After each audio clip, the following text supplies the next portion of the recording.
This is Outside the Box. Today I'm in conversation with Callie Leone, CEO and founder of YouKnowHealth.com, and Sara Eckhardt, a digital retail and site marketing expert. And they're both joining us right now. Welcome to the show. Thanks for having us, Janine. I'm so excited to be here. You know, I was so happy. I think I might have told both of you, I switched my show to on camera during the pandemic, and it's been the best thing because I get to meet new faces and not feel so isolated. I know, I love this. Thank you so much for having us. Absolutely. So as you both know, one of the big focal points of Outside the Box is mental health. And before the pandemic, we were in a mental health crisis, people of all ages. Mm-hmm. And now I've been involved in this fellowship studying it's called the Age Boom Academy with Columbia School of Journalism. And we're looking at older adults, and how they're also impacted with issues of isolation, loneliness, mental health. But I've discovered when you bring these two generations together in different ways, it's absolutely incredible. So I want to start off, before we touch on that, I want to start off by asking you, how are you both doing? Sara, we'll start with you. Sure. I'm doing pretty darn good, actually. Which I honestly think at the beginning of the pandemic, I felt like a little bit of shame in saying I'm doing great, because I felt like I needed to be I feel like shit just like all of you. But I'm actually doing really good. Good. Yeah. I'm calling in from Colorado right now. Nice. With the working remotely thing, I've been kind of living in Airbnbs and bopping around. So good. Yeah, life's going pretty darn well right now. That's excellent. You know what I also love, I was going to mention, is I love how when someone says, how are you? We don't say, oh, I'm fine, thanks. We actually really name it, right? What about you, Callie? You know, my first response is automatically is always going to say, oh, I'm great. Yeah. And it's something I've become really aware of, is how do I respond to how are you? Because it's such, like you pointed out, just such a generic question, and we're just attuned to responding right away. But I can honestly say that I am great. I'm dealing with a lot of different emotions, as I think we all are. The pandemic's been really challenging on a personal front, on a professional front. And, this past week, in particular, I've been asked to kind of really find a lot of clarity, both professionally and personally. So there's been a lot of ups and downs. Mm-hmm. And even this morning, I think I came to a place where I just had a kind of an aha moment. So what was that? The aha moment for me was really getting clarity on where my passion and my vision is taking me, not just in terms of a small concrete goal of what do I need to get done today in order to make it through the day to get to tomorrow. Yeah. Which is this sort of that back against the wall mentality that I think many of us have found ourselves in before the pandemic. And we took that into being isolated and stuck at home and being stuck in place. But for me, I was able to get away from that and say, okay, well, not just what do I need to do today, but what does the big picture look like, and what big steps need to happen in order to get there. And getting clarity around that made me just feel so wonderful. Amazing. Amazing. And Sara, I feel for you that by you having these experiences, everything's always new for you. I'm so envious that you go and you live in these Airbnbs. You know what I mean, Callie? It's epic. Never dull. Yeah. It's awesome in a lot of ways, but I tend to run a bit anxious as a person generally. So a boatload of new things can get pretty overwhelming for me at times. So it overall so cool, great life experience, but I don't want to discount challenges, and particularly with things opening up now, I'm damn it, my friends are getting together and I'm not there. Sure. There are definitely challenges with this, but but truly I'm very grateful for this time to be able to go, check out different parts of the country. Definitely. And I spent time in Colorado alone, and I remember lots of reflective time. Like I love being alone. And I think it's very important for a woman, especially, to enjoy being alone, because sometimes people can be very dependent on other people. And to be able to sit with yourself and kind of, you know, deal with your anxiety and your insecurities and your fears. And I remember I went on a trip one time to New Orleans, and the cab driver said to me, I was just going to my hotel. He's like, you better be careful at night. You don't want to walk around at night. It's so dangerous. I wouldn't leave my hotel. Like, he instilled such fear in me. I wouldn't leave. Yeah. Totally. Yeah. I know that feeling too, especially, you know, traveling as a woman alone. For such a long time, it's been thought of as this very taboo thing you're not really supposed to do for safety concerns.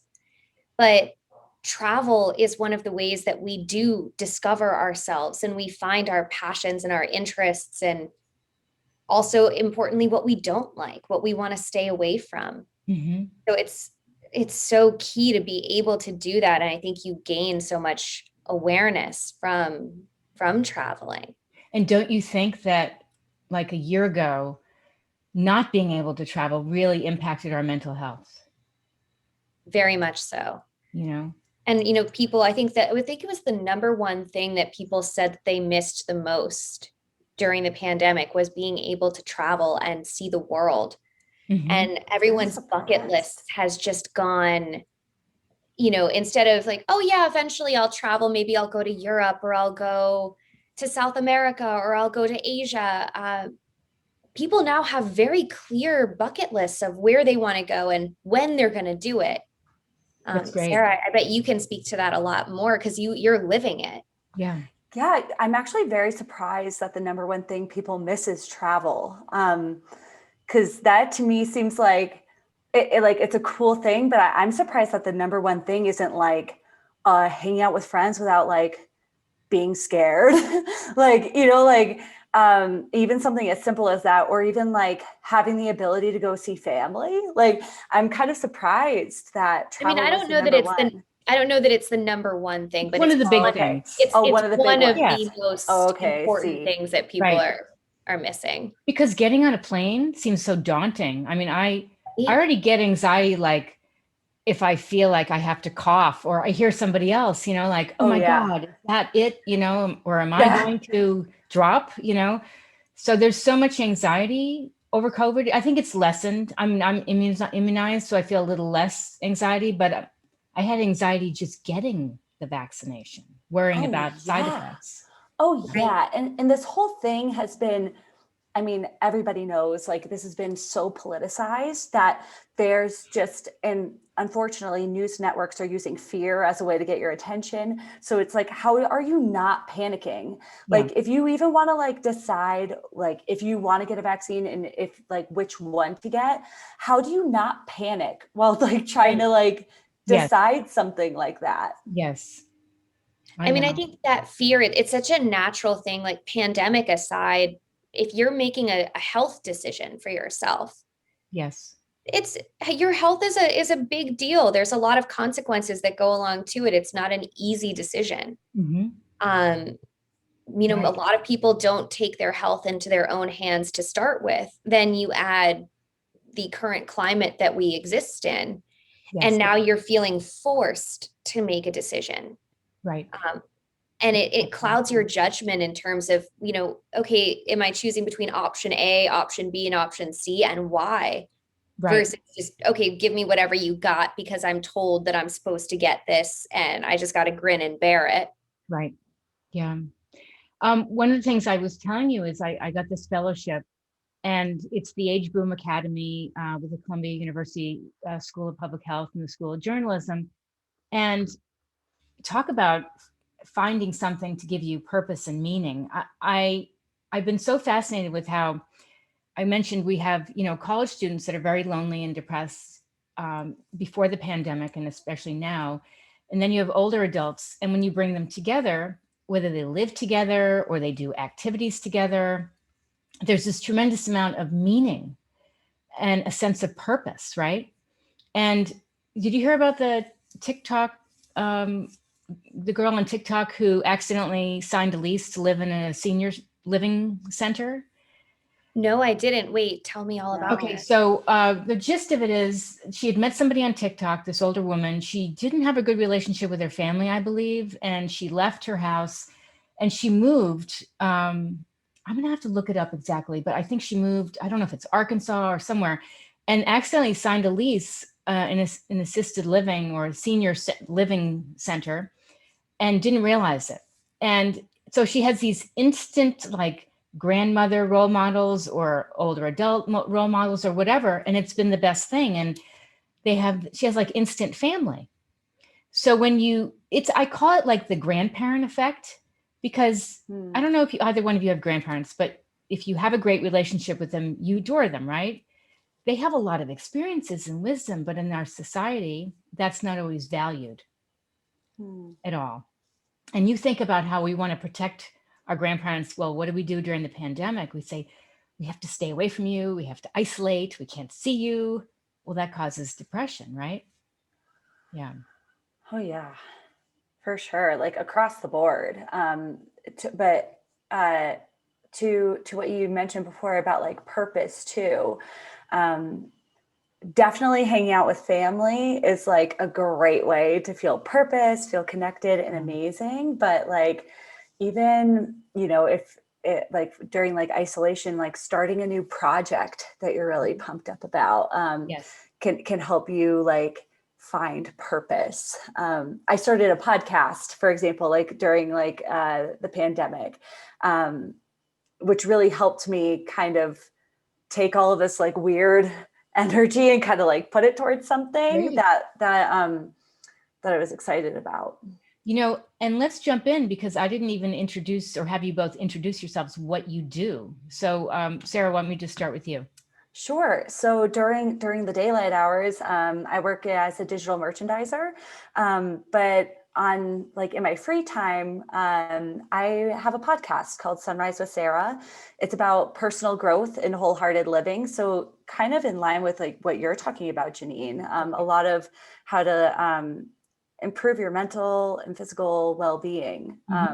Yeah. That's great. And what about you, Callie?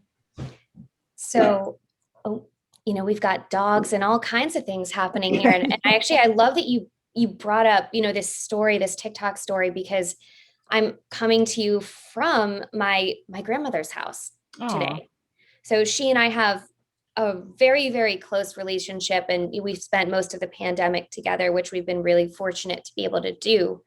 And this idea of finding meaning is really core to what I am working on every day. So I'm at the intersection of technology, mental health and well-being, and really, human and self-development.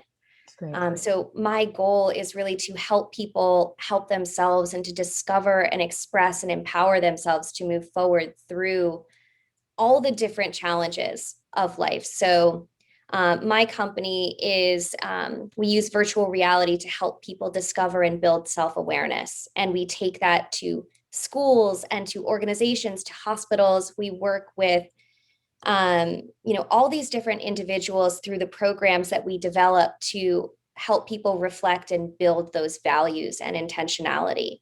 Amazing. So it's just all about finding that purpose, which can be really daunting. Especially students, even before the pandemic, but especially with the pandemic, you're seeing they don't really know what they want out of life. And there are so many options in this world. Like, how are you supposed to find meaning and purpose? And you see it again with seniors on that other side of the spectrum, where you've had a whole lifetime. And, when you move, whether it's to assisted living or to this phase of life, things change. Your social network changes, your relationships, your work, your future outlook is completely different. So you have to redefine your values, your sense of purpose. And it's a very often lonely process. So we're really working to add support and scaffolding to that can translate throughout the care ecosystem. That's amazing. And now, so two things. First of all, can you imagine your grandmother just not having anyone like you around? I mean, I hope not. I don't want to imagine that. No, meaning you're spending this quality time with Oh, her. Think about so many people who don't have a granddaughter to spend this time with, how isolated they feel. I think there's two sides to it. One side is having, positive relationships, which are so important. Yeah. And then there are some people who do have those relationships that haven't been cultivated effectively. Yes. And oftentimes you're also seeing people get stuck, whether it's in the same household or around people who, instead of bringing out the best in you, make it really hard to have that happen. You bet. And I can see that being a real challenge, especially for seniors. So my grandmother and I are very lucky to have one of those very supportive relationships. Right. So I think there's a spectrum of, you can't just say that, oh, it's so great to be around family. It is when you have the right friends and the right family to support you. And it sounds like this girl in your TikTok story, she found a whole new family because things weren't great. And I love hearing that.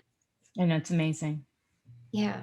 Yeah, something about the family thing too that I just kind of want to like interject, I guess, is that so if you don't have like if you have a crummy relationship with some of your family members and historically have, that doesn't mean that you're on a trajectory for that to always happen for the rest of your life. Like something that I've been like a huge proponent of, especially since I moved across the country away from my family, is that you can improve the relationship with your family at any point in time. And usually relationships are a really good mirror, which is like a really hard thing to understand. So like if you have a hard relationship with someone else, like it can be a reflection of like how you're treating them as well. Mm-hmm. So just thinking about like how you could be a better partner to that person and improve them however you can. Call them, like call your grandparents. You can if your grandparents have an iPhone, like you could FaceTime with them or something. Like you can always start now to start improving those relationships. Yeah, I feel like it's so important to have a lot of empathy and compassion and kindness right now. Oh, absolutely. Yeah, because people, like I said, all ages are just so isolated and lonely. And, the pandemic is really not in our rearview mirror yet, in my opinion. So it's just hard, for a lot of people. I think it's wonderful, Callie, that you can spend that time with your grandmother. I was very close to my grandmother. I mean, she just would make me laugh. She just was so quirky and so fun.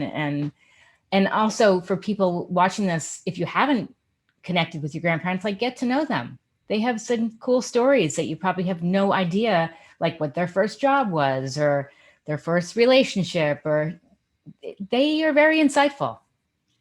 I also think that, one of the opportunities with the pandemic right now is if you're not with your grandparents or with people that you care about, but you wish you could be and you want to make that step and get to know them. When you're FaceTiming someone, you can also, or video chat, you could even record your video calls. Mm-hmm. So when you ask these questions, like what was your first job? Like, what was like, my grandmother and I, we had talked the other day about, some of like how she first fell in love and like how that translated to her and my grandfather and, that relationship. And I've learned so much about hearing those stories from her. I've all just been told that in person. Yes. There's an opportunity to capture that and have it recorded so that you can pass that on to your kids someday, or you can rewatch it later. Yes. Those stories, those memories are happening now. So there's a real opportunity. I used to spend time a couple times a year going to Florida to Boca Raton where my grandmother was. And she was so funny and so different. She would wear a tux to somebody's birthday party. And she would hide the person in your background. Sorry.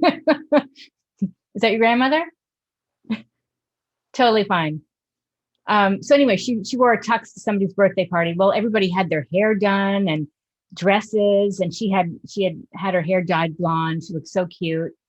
And when she was kicking back, she used to take the newspaper, the Florida newspaper, I think it was the Sun Sentinel, and make these like pirate hats out of the newspaper, walk around her apartment, and she would talk to herself. So I would kind of interrupt, like, what are you talking about? And she used to say, that dirty rat bastard. I said, what are you talking about? And it was talking about my grandfather. She would have Hilarious. trying to process things. But that's the thing, like, if you hear something, kind of go there, get to know them, It was funny. That's so funny. Yeah. My grandmother used to call my grandfather like Archibald when she was mad at him. His name was Jack. Like, I don't know, just like, it's just so Archibald funny. just came out of nowhere. Yeah, she's like, friggin' Archibald today. And I'm like, all right, all right, Graham. I love that. I love that. That is so funny. I'll share a quick thing with you. I had a guest on my show the other day. She's a professor of dance at Chapman University here in Orange County. And she came up with the most incredible idea where she introduced older adults, I think they were in a retirement home, to dance students. And the dance students would get to know these older adults, and they would capture a piece of these adults of their life. Let's say they were in the war or they went through something, and they would capture this moment in dance, and they would choreograph their life in dance movements. And I put the link on my show blog. I'll send it to you. It was outstanding. It was the most beautiful thing. And it's really a model for connecting different generations. Yeah. That's really cool. It was amazing. I was just saying how that was a model for connecting two different generations. But I think that's so amazing because you created this bridge through movement, through expression, and it's generational. It speaks beyond words and what we can express just kind of verbally. Yes. It's a feeling. Yeah. What advice would you give to people right now who are struggling with their mental health? They're just, perhaps they've lost their job. They don't have that sense of purpose and meaning. Want to start, Callie? Sure. I think honestly, the first thing, and I hear it all the time. I've heard, self-compassion. I've heard all of that. And it's actually really hard to do. And it kind of rings hollow a lot of times because we hear it so often. Right. But when you're struggling to find purpose, for me, it really helps to just sit back and give yourself, I don't care if it's one day, 3 days, a whole week, and let yourself really not just do nothing, but notice the things that you do enjoy. It could be like, for me, like I love tea and I love matcha. Like having a cup of matcha in the morning makes me so happy. Nice. It's like the simplest. Yes. Like I'm going to call it like stupid. It's a stupid little thing. It's a simple act of self-care, right, Sarah? It's a total act of self-care. But my mindset before the pandemic was, okay, come on, like, what are you going to do? Make yourself a cup of matcha this morning? Like, you've got stuff to do. There's other things going on. Like, who cares? But enjoy the cup of matcha. Enjoy your cappuccino, whatever it is, that one little thing. Yes. And start there and build off of those little tiny things. And all of a sudden, you're going to realize that you don't have just one little thing that you're enjoying, but there's 5 of them. Yes. And these are the things those 5 things have in common. Like, for me, I learned through the pandemic, like, okay, I like my cup of matcha. I like to be outside. And even if it's just sitting outside on the front step, having fresh air makes me really happy. So if I take my book or my computer outside with me, my whole mood would shift. Well, it sounds like you're a little like me, like, oh, I can't waste time. I have things to do. But very type A. Somebody told me recently, he said to me, stop thinking so much, take a few days off and just breathe, because the answers to your problems are going to come to you when you take some time off and you recharge. And it was so true. Completely agree. Like give yourself the time and space to just process what you're feeling. And the accountability part for those type A people is name it. Mm-hmm. So when you notice what you're feeling, or you have that moment of like, oh, like this makes sense to me now, like all of a sudden, like I get it. Yeah. Name what that is, because that's self-awareness and self-development. And next time you're in a situation, you're going to grow so much and you're going to handle it so much better. Definitely. Sara, what do you think? I have a pretty similar approach. I do this when I am coming up on a month that I'm like, oof, this is going to be hard. Like, for example, like last November, like the election, and so I was like, this is going to be a rough month. So what I like to do, and when I'm in a rut of some kind, it can be kind of hard to get myself out of it. So something that I really like to do is, and that I recommend to everybody, honestly, is to just take some time and journal about what your life looks like when it's going really well. Like what does it look like when you're killing it? Like, what are you doing? How are you feeling? How are you sleeping, eating, whatever? Like, for me personally, dancing is a huge thing. If I'm not dancing, I'm like, well, like I got to do that. So my recommendation is to list out all those things, like small, big, whatever. Are you calling your parents once a week? Whatever. Mm-hmm. And then for me personally, accountability is huge. So what I typically do is I'll pick like 10 habits that from that list of what my life looks like when it's going well. And I'll make a chart for like every day for like 30 days or whatever. And I just like mark off when I've done the thing every single day to try to get back into a habit. Yes. And then usually at the end of like 30 days, like you can kind of like, you will probably feel different. And you can choose like how you want to sustain that moving forward. I like that. That's like a self like help type of thing. Obviously like everyone's case is super different. And I think therapy is a great option, but I also acknowledge that healthcare sucks. So it's not accessible to everybody. So perhaps like the self-journaling, could be a good option. Sure. But I will say this, a lot of colleges offer with your health plan, whatever you pay, it's a small fee. They offer counseling. There's no added expense usually. So people should look into that if they are watching this and they are a student. And I always say, reach out to a teacher, or a mentor in some way, a coach. If you can't talk to your parents, or you just can't find someone to connect to, it's good to talk to someone. Yeah.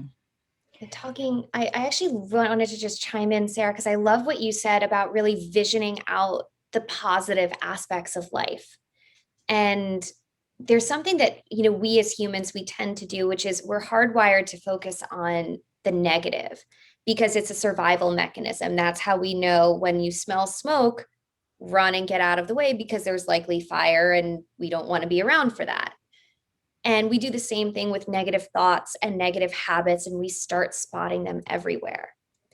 But when you start, whether you call it practicing gratitude or vision boarding and thinking about who's the person that I would be at my best self, what does that look like? What does it feel like to be happy or to exercise in a way that makes me feel good about myself? Not the way that other people do it. Sure. But the way that makes me feel good. Yeah. You get so much clarity, and writing it down, or, what my company works on is we use voice and virtual reality to help you journal and make sense of all of those thoughts so that you can understand it over time. But regardless of your method, it's such an important practice to practice that introspection. There were over 40 million people out of work because of the pandemic. And I'm so passionate also about helping students. They've lost internships, job opportunities, which is why I started Outside the Box, the mentoring series. And Sara, you're part of that, one of the mentors. What advice would you give to people? Because the landscape looks so different right now for somebody who had their hopes on, let's say, going to New York. I always say life is It's not linear. So what advice would you give a student right now who feels like they don't know what they want to do? Who wants to start? Callie? Sure. I love this question because students, there is a huge mental health crisis, and students, I think, really are at the center of it. And it doesn't matter whether you are a college student, a high school student, middle school student, a graduate student, a medical student. You have dedicated yourself to learning something and to pursuing not just a field that will take you on a journey somewhere else. And part of that means that you have an idea where you want to go. And for some students, you might not know what that is. Yeah. So the advice that I would give is this is a chance to flip the script and change your perspective. Yeah. Because instead of there being the rat race where everyone is still all going to New York and all trying to get that top job, which, everyone still wants the top job, but we're looking for ingenuity. The top job is going to come from people who are in touch and aligned with what their passion, their purpose, what matters to them, their values. And by taking the time to explore yourself, your creativity, the things that make you come alive, that's what's going to connect you to the right people who are going to make that introduction for your internship or your job. Yes. Or inspire you to go from focusing on marketing to saying, you know what, actually, I really am amazing at building partnerships and I'm a business development person. They might seem like the same kind of job, but they're really very different. Sure. Or that might change your specialty in medical school. You might completely flip the script and do something totally different from what you thought you were going to do. Right. It'll open your mind to all the possibilities that are out there. So do the work on yourself right now, because you have the time and space as does everyone. Yes. Everyone's understanding and tolerant. So use that to your advantage. And I will add this, and then we'll go to you, Sarah.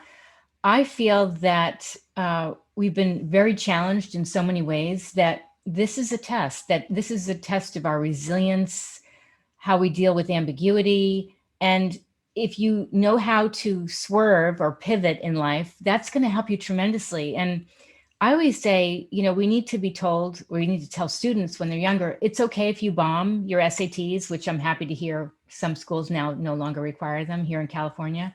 But if you bomb that test, if your GPA is not outstanding, it's a predictor of nothing.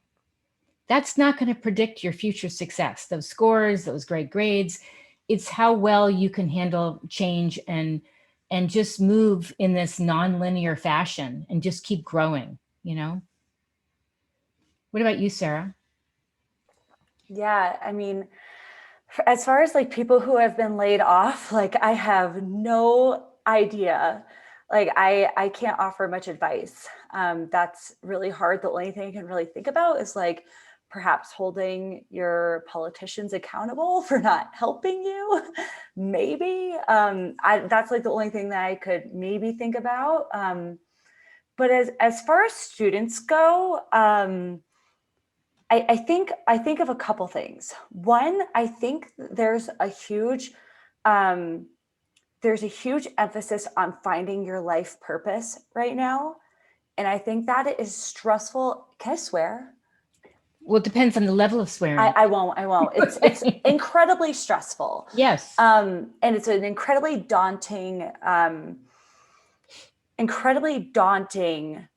question to answer. It's too much pressure. It's way too much pressure. You're not supposed to know your purpose at exactly 18, 19, 20. And you feel like it needs to be one. Like I need to find my one life purpose. And typically that also means I need to find my one life purpose, and that purpose also must make me money and be my career somehow.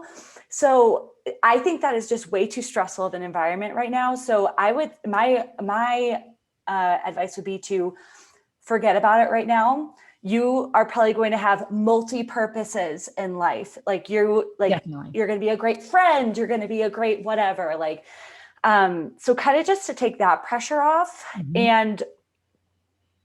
And also, I would also say, like, whatever you decide to go on now, like whatever path you're like, okay, this is next, that's all it has to be. It just has to be next. Like, don't think past that.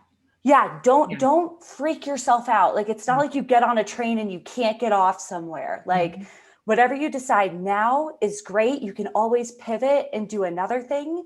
So kind of like take the pressure off yourself about trying to get it right.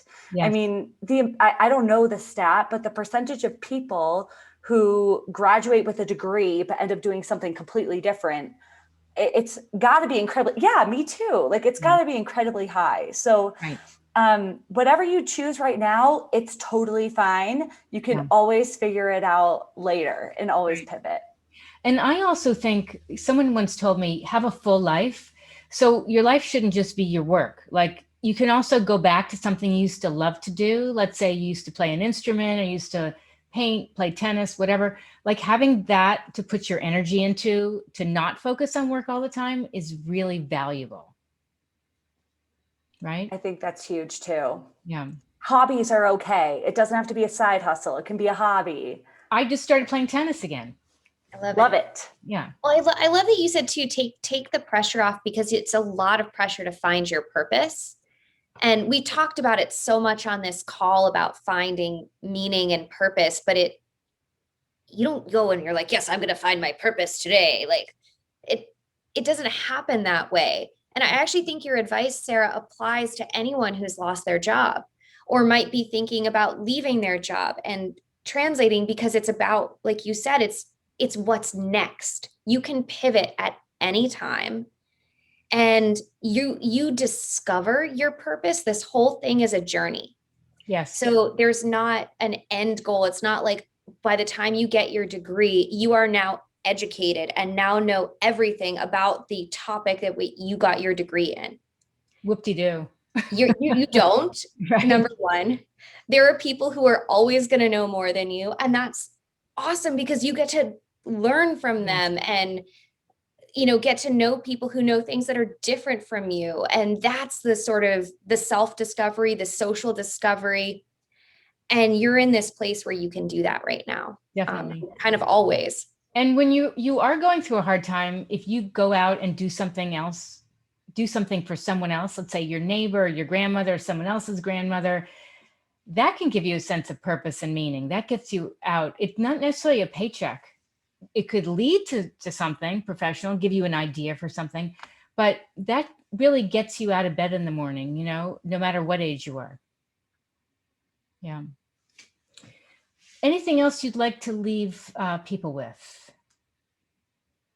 You have a mantra? If you don't, that's okay. I do. You have a favorite author? I actually have a mantra, so as I mentioned before, I run anxious as a person. So I'm always thinking about the next thing and the next thing and Yeah. A huge mantra that I use, actually there are two that I'm actually going to share. One is not next, now. To kind of when I'm thinking 5 steps ahead, it's no, right now. Okay. The other one that I love is connection, not perfection. So just kind of pulling yourself away from having everything to be perfect. I think, Janine, this is great for your show, because it doesn't have to be perfect, right? But people will connect to it, and that's what's the most important. Yes, definitely. What about you, Callie? I love it. I think I'm still honestly looking for my mantras, and I read so much. I'm looking at my desk, and I've got, meditation books. I've got books from Carl Jung. I've got business books. I've got, across the gamut, philosophy books that go all the way back, from Plato beyond, right? There's so much inspiration out there. But for me, what I've been focusing on is to just breathe and actually to have that moment, and then think about what is my next thought after I'm able to take that breath. Mm-hmm. And that's usually what my clarity is about, is what comes after that tense feeling of trying to feel like I'm always moving forward. Yes. Do you feel pressured by all those books with all those things you want to read sometimes and all, things you want to learn? Not really. I find that they're more like the friends that I wish that, I could just call up and have the conversations about these topics. Yes. That's what books really are, is a conversation with the leaders that you want to have in your life and these inspiration figures. I like that. So for me, it's not about getting through them. I often haven't completed them. There are doodles in them, there's notes I highlight, and then I'll put it away and I won't touch it for 3 to 6 months, and I'll come back to it and have a completely different perspective and pick it up. That's great. Yeah. That's lovely. The other thing I would say would be an observer of life. And Yes. Sometimes I'm guilty of this. I'll take a walk and I'm on my phone. I'm looking at my phone, I'm checking my emails, but then I'm like, look up, look up. We have a lot of, geese around here and ducks, and it's so cute, and the little babies. It's like, just look up and look people in the eye and say hello and say good morning to these total strangers and see how many people say hello. It's really nice. I'm not wearing my mask anymore when I walk, so I can see a smile, or they can see mine. But just trying to look up and breathe, as you said, Callie, is super important. Yeah. And don't be so hard on yourself. I know I'm so hard on myself. Callie, there are a couple of things that you said that I absolutely love. One, the breathing, like when you said take a breath, I did it. And I was like, wow, whew, okay, that feels good. Yeah. But I also love that you just kind of dabble with books. You don't have pressure on yourself to finish any of them. I think that's awesome. I mean, the reading part, it's something I enjoy, but when you put the pressure to finish something, it's like, here's your homework assignment. You're about to be graded on your complete understanding. To me, it takes away from the genuine curiosity and the reason I picked up the book in the first place. Yes, definitely. Yeah. So kind of, I would say, in terms of that advice, I'd say find your own baseline. Like, you don't have to finish something, if you were looking at exercise or physical health, maybe the person at the front of the fitness class can do 100 push-ups, and you can only do 2 today. Do your 2, and you're exhausted, good for you. You did it. Yeah. But maybe tomorrow or the next week you do 3, and you've all of a sudden improved and you feel so much better about yourself, and you did it without trying. So try to focus on where's that point where you're not trying to do better, but all of a sudden you're just doing it, and finding that flow state. That's what I'd love more people to focus on. And you'll find it in work, you'll find it in your hobbies, reading books, going for walks in nature, playing tennis. Find that is flow. so important. So important. Like you said, whether you're playing an instrument, me attempting tennis, anything, Where can people find out more about both of you? Do you have websites, Callie? Oh, well, I want to really find out more about Sara's work. Okay. But for me, you can go to my website. So my company is called which it's like, yourself better than anyone else. That's how you say it. It's EUNOE health.com. And then you can, follow me on Twitter at Callie Leone at health. Definitely reach out to us. If you're a student, if you're a university, company, we've got programs to address all these different things. And we also create them with authors and people who are really experts in self-help and wellness. So we're looking to support people throughout the pandemic, however we can. So however we can do that, please do reach out. We'd love to hear from you. Great. Okay, Sara, let's hear your website. Yeah, that's such awesome work, Callie. I'm so excited to check that out. You can find, so the podcast name is Sunrise with Sara. You can go to my website, sunrisewithsara.com, or just go wherever you listen to podcasts, type in Sunrise with Sara, it'll be there.